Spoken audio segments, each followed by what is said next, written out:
Minister, thank you very much for joining us. Obviously, Davos, it seems to me, looking at the past 72 hours, that this is a world at a moment of rupture. So what comes next? It is a moment of rupture, but here it's more important than ever to have a strong voice saying that we cannot have a governance of multipolarity without multilateralism, and we cannot channel competition without cooperation. And you say it's a multipolar world, but it seems to me this is Trump's world, isn't it? Not at all. We are all in the world, and we are a large majority, by far, that we believe in international law, in the principles of the United Nations Charter, and in peace. You say peace, and you say we still believe that. The majority of the world still believes in that. But we've also seen a new institution, the Board for Peace, led by the U.S. President Trump. Is Spain going to join this effort for global peace? It will be the president that will make the final decision and the announcement. We are discussing among EU members what position to take, and if possible, to take a common position, as common as possible. Certainly, for Spain, what's important is that this entity will respect the work of UN, that will respect the UN security resolution from which it comes from, and that it will respect international law. So it seems to me the European Union is hesitant. The French government has said they will not join. The Italian government has said they cannot join as it stands. What's the concern? I think that the same that this goes beyond Gaza, that there can be a clash with some principles of international law. Because it started as Gaza. Now it seems it's a private UN. It should be Gaza because the Security Council resolution creates the Board of Peace for Gaza. That's the only task for which it's mandated, and that's how it should be. So we are all Europeans, we are looking at that, and the legal and the political implication of this Board of Peace. And you prefer a joint position, an EU joint position? That would be the ideal. I would prefer. There are some countries that have already announced their choice, but we are still discussing among ourselves. So some would say this Davos shows that it really is the force and the survival of the fittest and really the racketeering of the world. Everything now is a competition for global resources and power. Is that the impression that you get? Not at all. Not at all. There are some countries that might like a world like this. But once again, we are more the ones that we stand for our principles, and we are going to continue doing it.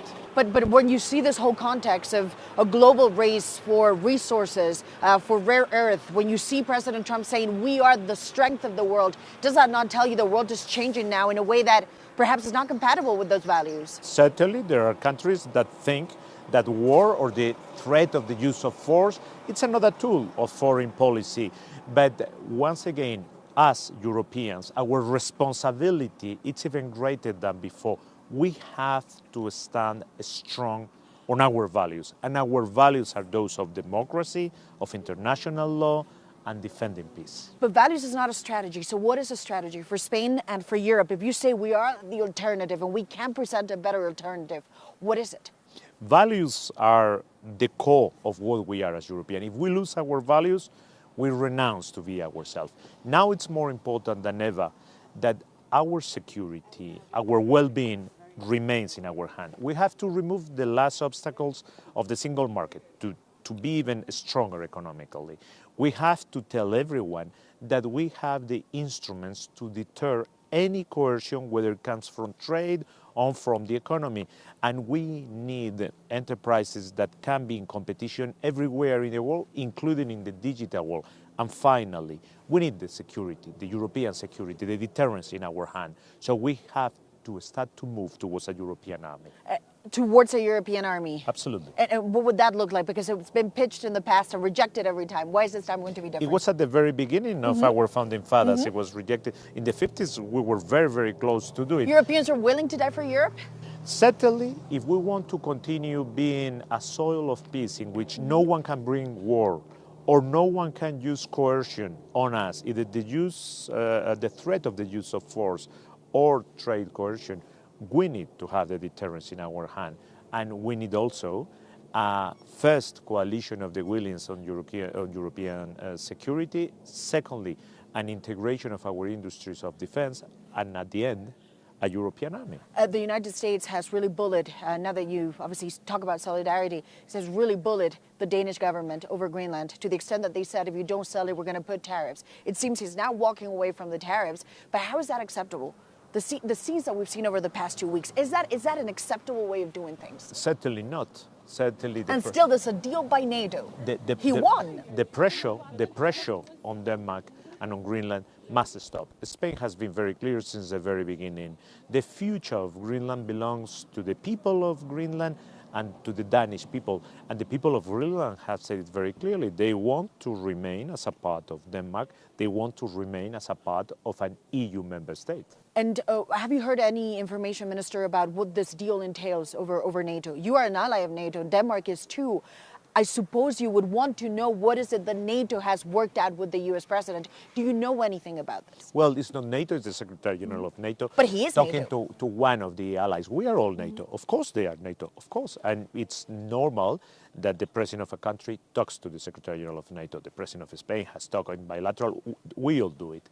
But on this announcement, the only thing I know is the announcement that was made yesterday. I talked to the ministers of foreign affairs of other allied countries. They have the same information than me, just the announcement. And I'm sure that wherever has been discussed will be brought to the Council of NATO. And just finally, Spain is a big player in Latin America. You pushed very hard for the trade deal of Mercosur, which is now finally through the finish line. You said geopolitical was very, very important to get it done. But of course, the continent is also in a moment of transition because of the dramatic arrest and capture of Nicolás Maduro in Venezuela. How do you see this relationship going forward? And you've always talked about a democratic transition. That's not happening.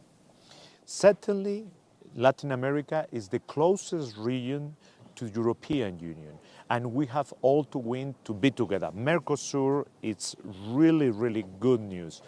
As for Venezuela, what we want for Venezuela is a wide dialogue among the government and the opposition that will bring a peaceful and democratic solution from within the Venezuelan people, not from the outside. Are you concerned that President Trump seems to really care about the oil first?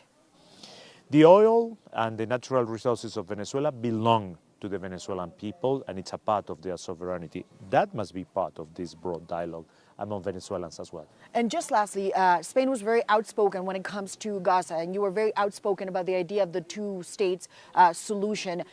Is there any hope that we are going to see that manifest in the next year? Because it seems to me this conversation has now really stalled. If we want peace, stability and security for everyone in the Middle East, including for Israel and the Israeli people, we have to put in place the two-state solution. And that means also a viable and realistic Palestinian state living next to Israel. And in 2026, it seems to me it's lost momentum. I hope so. It's high time. Too much innocent blood has been there for decades. It's high time that we put in place the two-state solution. Well, Minister, thank you very much for joining us. Thank you.